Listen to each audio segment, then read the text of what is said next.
So, welcome to the next chapter. It's chapter 4 in the book. And the topic is how to enter meditation on the view. It is actually an extension of how to practice insight meditation. Because meditating on the view or in the view is the aim of the whole practice, then leading into the Mahamudra meditation. To some extent, if the meditation in the view is successful, from that point on we can start talking about Mahamudra meditation. The first part of this chapter concerns analytical meditation and resting meditation. And if we are very skillful in using both forms of meditation, then we will find it easy to discover the true point of meditation. True point of meditation is this open awareness that simply knows the nature of all phenomena. If we are not using both approaches, analytical and resting meditation, we will encounter difficulties. Analysis without resting meditation will remain intellectual. It will be the result of logical conclusions.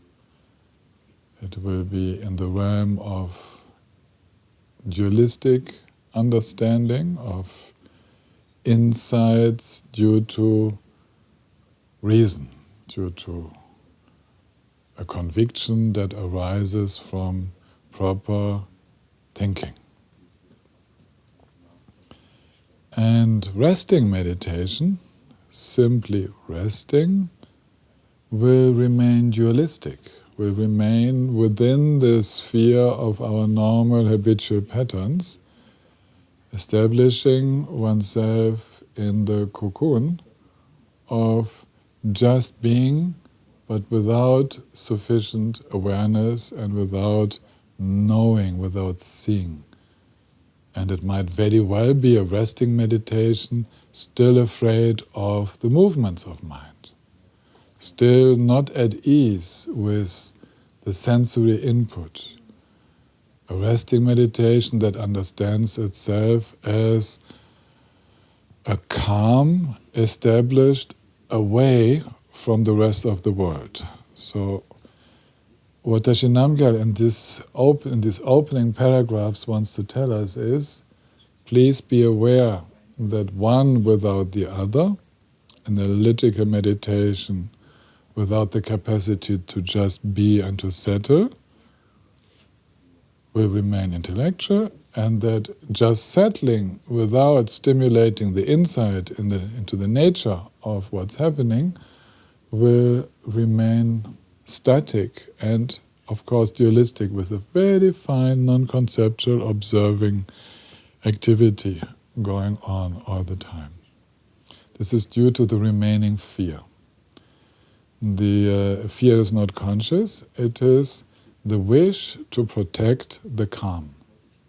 This wish to protect the calm and not to lose control, not to completely open up, continues in resting meditation if it is not being challenged. If the regard is not turned towards the one meditating, or towards the observing attitude, or not turned towards the sensory appearances, that which we think might agitate the mind. So to give you a little definition, analytical meditation uses what we call in English inferential cognition Actually, it's Latin. Based on critical investigation, using scriptures and reasonings. So, what do? We have a text or a teacher which discusses an idea about reality, and in that teaching, this view of reality is being challenged. And we are being asked to deeply consider the points in question. To give you an example, a famous one. The question would be in the intellectual reasoning, does the universe exist of single units which then build up on each other like units of matter or units, and also our emotional world, units of time, units of thinking, which then add to each other to make up the whole world? Or is it a one whole? Is it all just one? Now you can investigate this in order to find building blocks of existence. You would need to actually find, and you can try to do that with logical reasoning, a single building block that one would be able to define.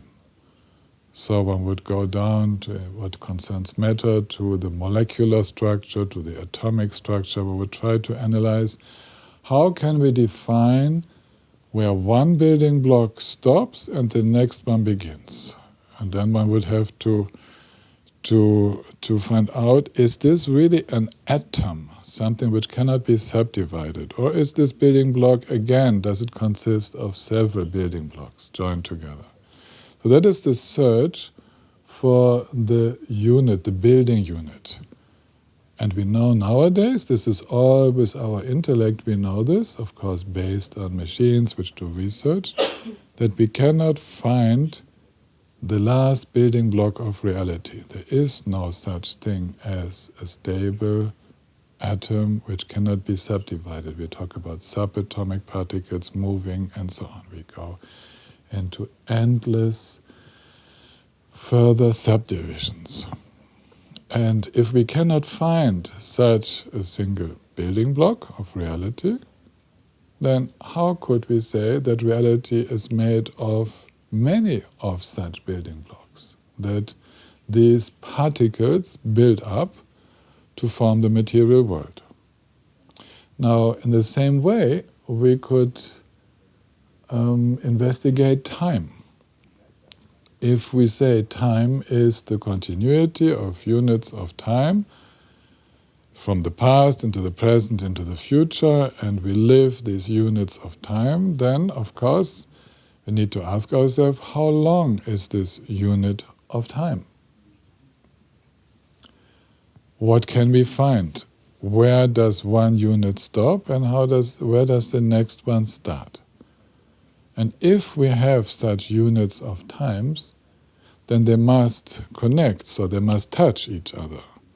If we say, for example, a microsecond is such a unit, then the one microsecond joins with the next, and so on. So within the microsecond, we again have one part joining with the previous one and one part joining with the next one. So at least we have these two parts, if not three, which would be the middle, the one where it actually happens. And again, we don't have an undivisible time unit that we could consider. That's the building block of time. So this is an example of challenging ways of thinking, going to our beliefs on reality, like matter exists. But exists of what? Building blocks of particles, or is all matter one matter? This we can also, by personal experience, we can abandon this idea. Time, we think time exists. We work with the concept of time as if time existed. But logical analysis already shows us we are not in one time, because time is changing, there's movement, it's not one eternal time, so it must be a succession of small units of time. But then we don't find them, neither in experience, nor are they logically possible to be indivisible, tiniest units. And this kind of examination we can do for any aspect of our life. For example, we believe my fear exists. I have fear. And it's so strong. And it's stronger than me even. Then we look if we can find fear. We would have to find fear definable, describable, to be existing, at least for one moment in time. Now, if we don't have time, we don't find anything existing in time. We cannot define a time unit, and everything that we think exists in time, where does it exist? Where is its place of existence? It only exists, it appears, as a continuity of experience, continuously changing, and the so-called fear is not stably present, not present enough to be described as a stable phenomenon existing for even a single moment in time, because we can't find the moment, and on top we can't find an unchanging mental state, be it emotional or non-emotional, it doesn't matter. So you see, that's logic, that's logical analysis, which was very much taught, like I teach you now. I'll give you a few examples. Around the turn of the millennium already, 1st century after Christ, 2nd century after Christ, this was the kind of discussion they were having in India, and it started a little bit before that time already to become really dominant. And such very good teachings establish a logical foundation for taking apart misbeliefs in reality. And it's very helpful to know a little bit about that. But most people are lazy, intellectually lazy. Like even this, maybe 10 minutes I was talking about it now, to some of us it could already be bothering. Oh my God. Like inwardly. And this is the intellectual laziness to examine our belief systems. And we could apply such logical examination to all areas of our life, and it would make us really become aware of just how much we are ourselves, subjectively, the architect of our world, our belief systems. Incredible. What we think about the body, what we think is body, what we think is mind, what we think is time, what we think is space, how things happen in space, whether they exist or not, and so on. All these beliefs, and then the names we give to it, and the concepts about it, and all these incredible belief systems that we are walking around with. So that's you can say, the understanding, the cognition based on logical deduction. Some of the principles also are logical ways of leading ad absurdum, leading into absurdity, the existing belief system, to just take our existing beliefs as if they were true and then show the consequences of that belief if we were really holding it for true. If I existed truly as I think, for example, the consequence would be I wouldn't be able to change. If I think I'm like that, then I should be like that all the time. If I think there is a seer in this seeing, now for example, that as I'm looking into the camera and you are maybe looking at me, then we are seeing. The process of seeing happens. Now, if that is the idea that there is a seer, someone seeing, where does the seer, when you close your eyes and there is no more seeing, what happens to the seer? Okay? What happens to the thinker when there is no more thinking? What happens to the lover when there is no more love? And so on. All of these, just by showing the consequences, if I identify with a set of personality traits, to such an extent as saying, this is me, then where's the room for change? Oh, this then people, when you confront them with the logical consequence of their thinking, then people say, oh, I didn't want to say that. Then I ask, well, what did you mean when you say, I am like that? You should say, right now I feel like that. Okay, that's closer to reality, but you are not like that. Who are you when you completely relax? You don't even know, but maybe that is much closer to who you are than the one you are when you fabricate all kinds of things which are falling apart. Okay, you see, this is like logical thinking. It's not in the realm of meditative investigation yet. It is just deconstructing our beliefs about reality by using our good old intellect. And this critical investigation actually is very helpful. It prepares a meditator to meditate without so many preconceived ideas. Really, truly exploring reality. Most people sit down for meditation without ever challenging their beliefs in reality and solidity and what they think is good, what they think is wrong, and so on. They meditate with the full power of their habitual patterns and their belief systems. And they will stay in those belief systems. They will nothing will change. They will just have a little rest, a little relaxation.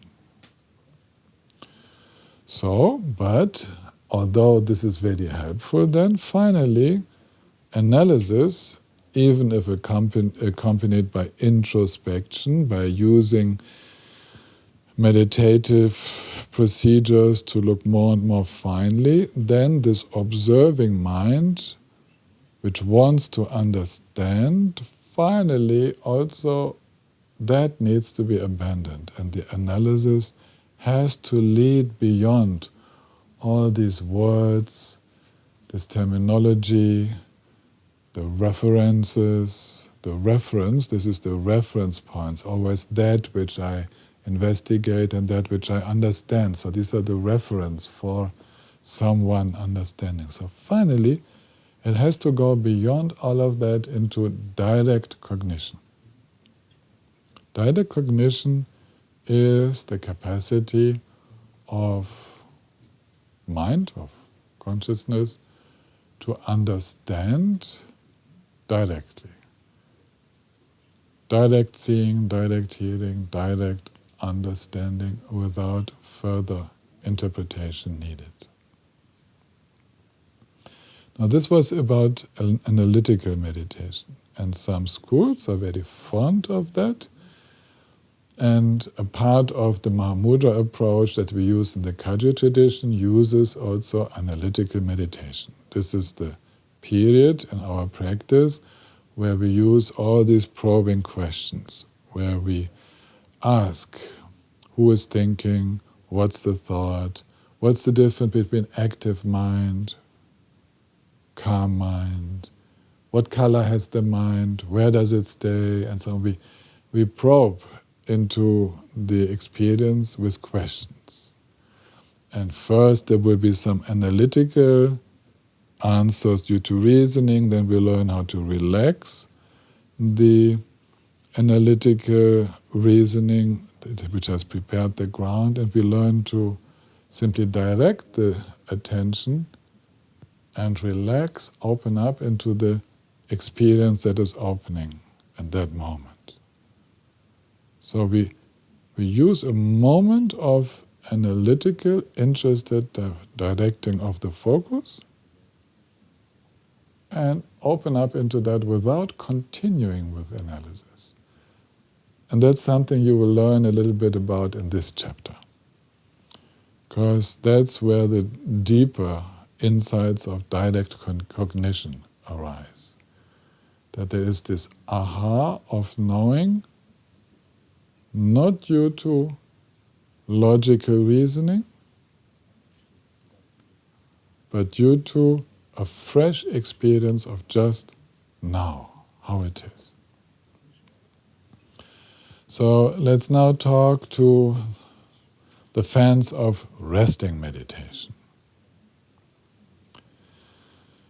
True resting meditation uses direct cognition, this capacity to know without going through concepts and inferences, deductions, while remaining in equipoise, so while remaining in a very balanced, non-attached, equanimous state,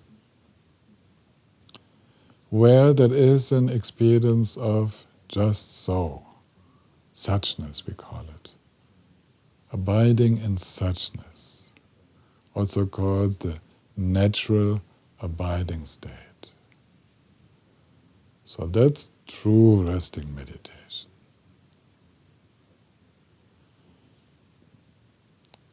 The fans of resting meditation, only when you hear this, it sounds so relaxed and it sounds so true, so you want to go directly there. And we would like to directly rest in suchness. And teachers will tell you, teachers like myself are very fond of that as well.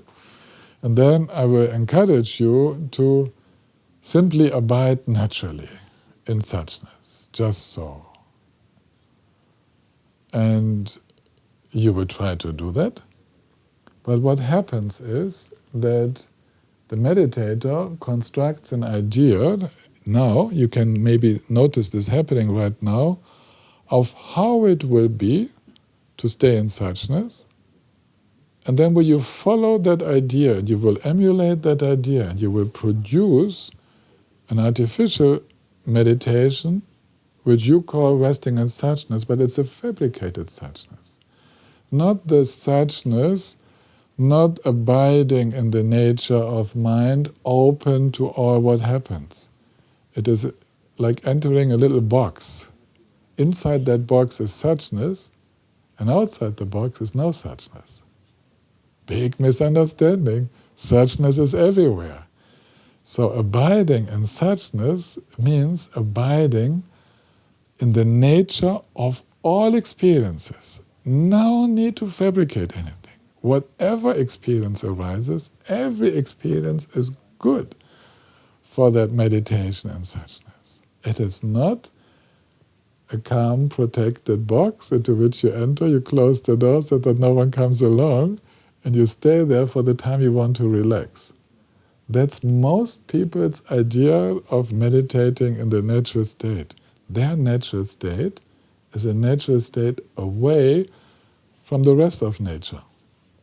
They would find it very disturbing to sit with lots of sounds, visual impressions, physical movements, physical challenges like temperature, wind or something. The outer nature is a very tough environment. Everything changes all the time in nature when you meditate there.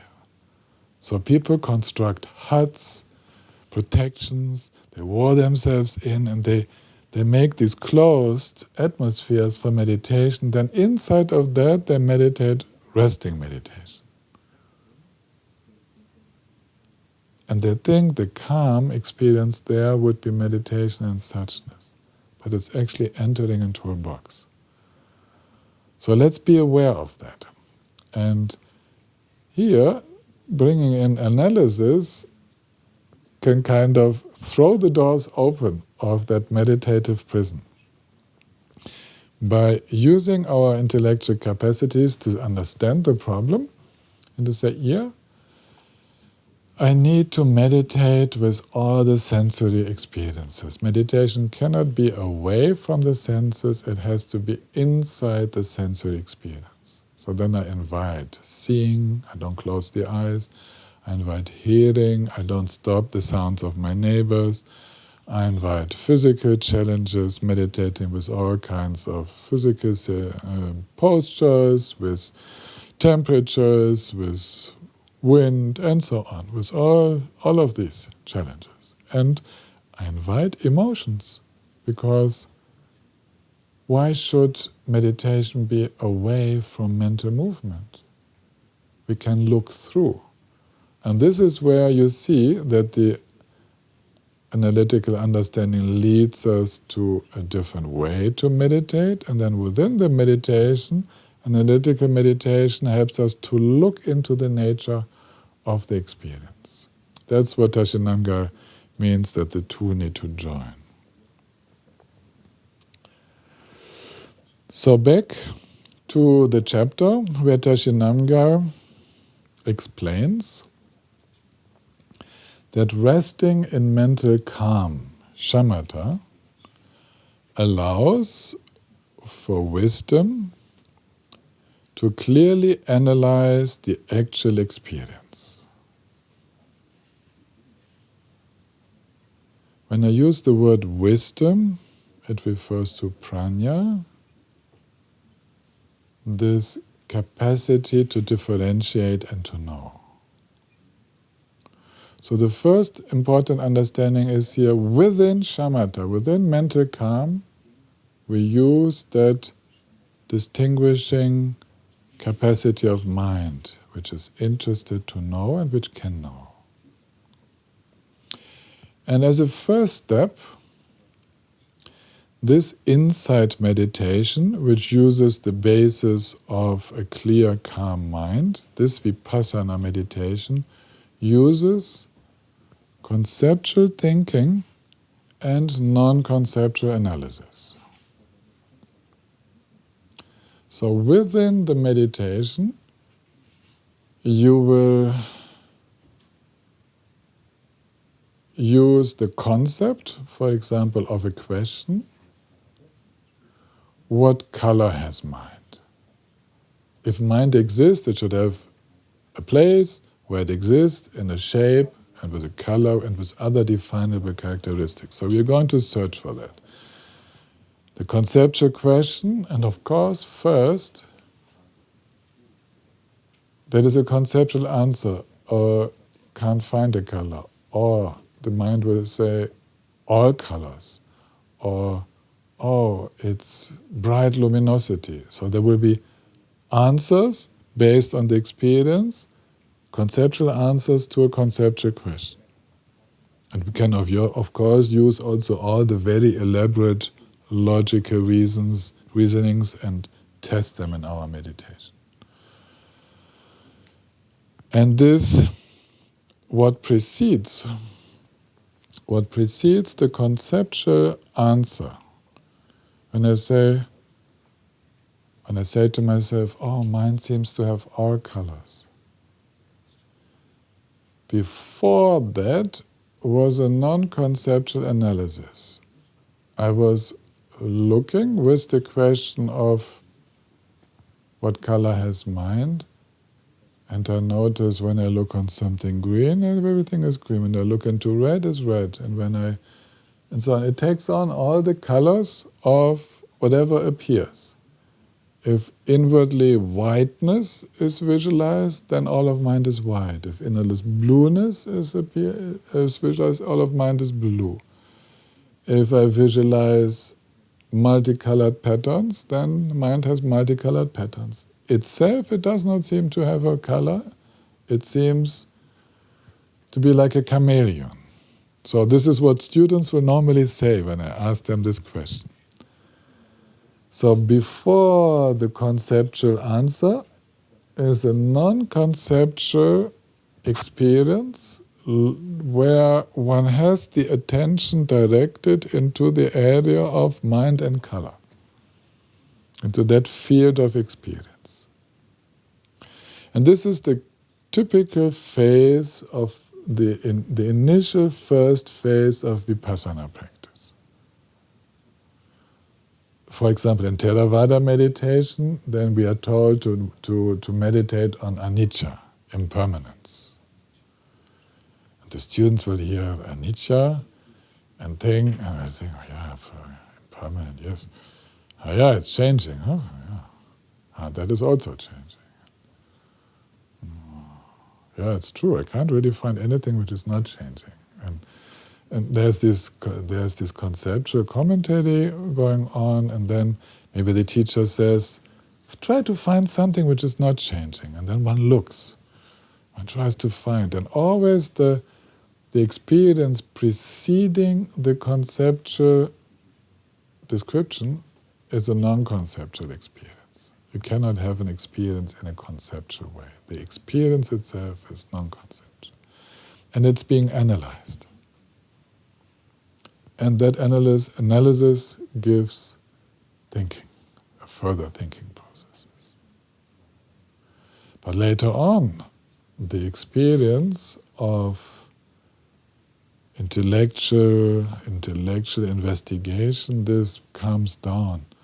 One has come to the end of that. One has kind of exhausted the intellectual inquiry. One has come to conclusions which are to some extent satisfying. One sees one cannot go further. Now the intellect comes to the limits of what it can do, and one stays in a non-conceptual meditation where there are no more words appearing,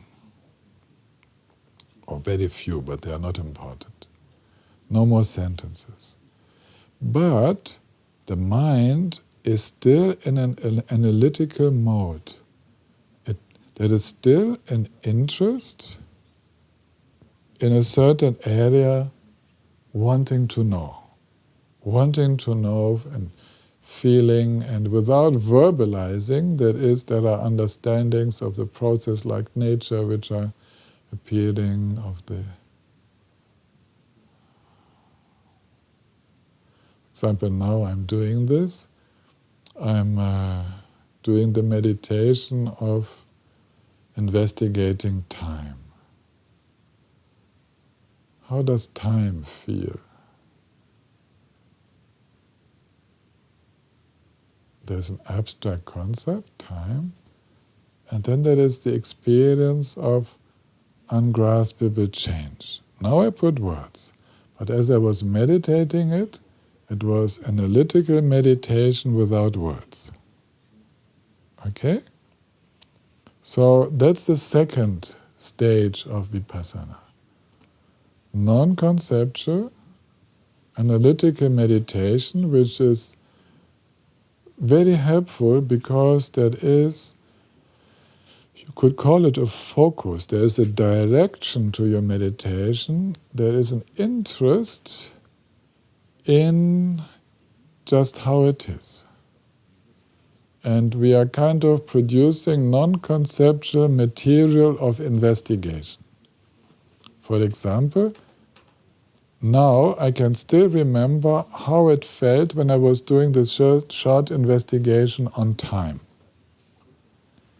There is a memory track running along with the investigation. How it feels to experience ungraspable time, and that is an observing quality, and there's a memory track created, a memory of this experience, of these, let's talk in normal terms, of these several seconds of experience, and I can refer to this memory track of a non-conceptual experience in order to make my conceptual analysis. I can talk about it. I can refer back to it. Can I have something to make a nice sound? Or give me my bell from the shrine, maybe. I will show you how that works with a sound. So, listen carefully to the sound.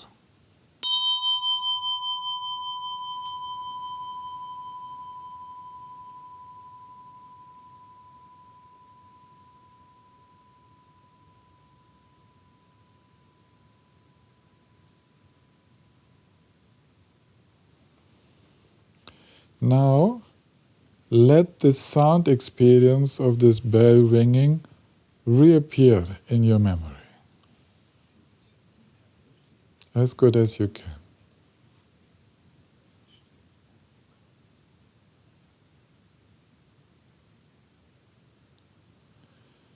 You understand? You are not producing words, concepts, in order to hear the sound in your memory. You are hearing the sound from a non-conceptual memory background. And now, try to see if your memory corresponds to another one of the sounds of the bell. How was your memory? And how is the actual sound?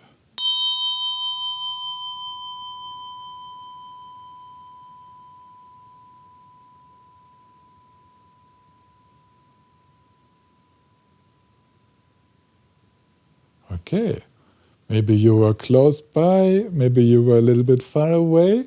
This is called verification. Verification of a non-conceptual analytical presence which has registered a memory track on which we can base some further logical and talking, investigation and so on, and then we go back to the experience and we verify. Now this is what this is what happens in meditation as well. We experience that one thought, like, oh, it's Mother's Day, disappears. Actually, it's wrong. Today is not Mother's Day. Thought was there, has disappeared. And then we have a memory track of a thought disappearing, and it's a non-conceptual memory track.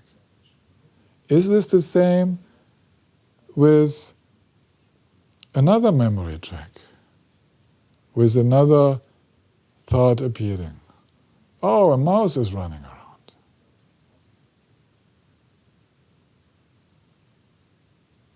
Thought gone? Thought still there? Okay, and then we see, if I'm being asked if the thought is still there, the thought reappears. Is this true with every thought that is gone? Do I just need to be stimulated so it reappears? How is that? So like this, we have the non-conceptual analytical meditation, creating a very vivid experience to which I can refer. And then this is compared to the Dharma teaching, what the teachers say. Does it correspond? Do I find the truth of what is said in the teaching, or is it false? I go back again and again and again and again. Hundreds and thousands of times there is verification happening whether thinking processes actually disappear by themselves without doing anything. And how they reappear, and whether they are exactly the same as before or different. I verify whether I can find a self. And then later I verify again, and it's every time it's a non-conceptual memory. And this is called analytical meditation of a non-conceptual kind. It's extremely important. And then this is the second stage of Vipassana. Let me see if I've explained everything. The meditative insight does not rely further on conceptual thinking, but still uses non-conceptual analysis or examination. Vipassana analysis of the present experience ensures also that the resting state does not slip away, for example, through arousing alertness when noticing dullness or agitation. This I have not explained yet. So here then we go away from this analytical meditation and we go to a more simple way of meditating, resting.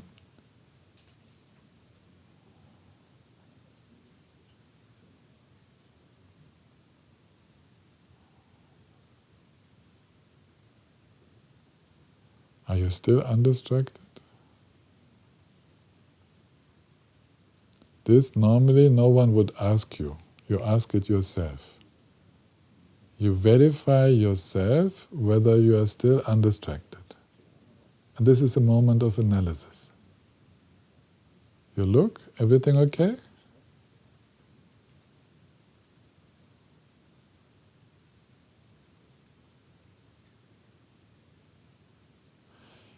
And this analysis will tell us whether we need to correct something or not.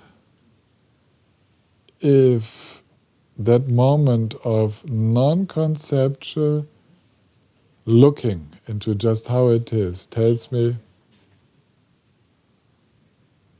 oh, mind is getting dull, mind is getting sluggish, then reaction, maybe I straighten up the posture, or I tighten the focus, I sharpen the focus on breathing in, breathing out, or open the eyes wide. I apply remedies. I balance that beginning dull state of mind, the sluggishness, with something that gives more energy. That's the effect of a short moment of analytical meditation leading into a correction of the resting meditation. Same thing if analysis shows, oh, overstress, too much effort, too much getting agitated. Of course, I'm using words now, but the analysis which sees the agitation is non-conceptual. Then a moment of inner advice, conceptual mostly. For most people this advice is kind of as if an inner guru were talking. But as you progress in your meditation practice, this inner correction, this correction process does not need verbalizing. The adapting one's meditative presence happens without the need for conceptual processes. And there's a little relaxation. Opening. Remembering that there is no need for effort.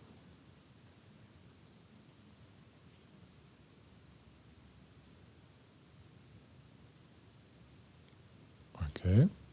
And that's constantly going on in your meditation. Everyone in the room here is doing it. So you're constantly combining resting meditation with analytical meditation. And finally, this is the final stage of vipassana, that is the vipassana free of conceptuality and analysis. Both of these processes are not used. And here, some people cannot follow, because how is it, what happens if this analytical regard, this looking whether everything is okay, when that is not maintained anymore? This is exactly the question, what happens if there is no more control? So, if you have a bunch of children playing, what happens if you let them play without an adult controlling? What happens? It's like this we feel in meditation. What happens to this mind when there is more relaxation and no one fabricating and no one controlling? And that's when the nature of mind shows. That's when the nature of mind, the natural qualities of mind take over. There is no extra work, no more effort.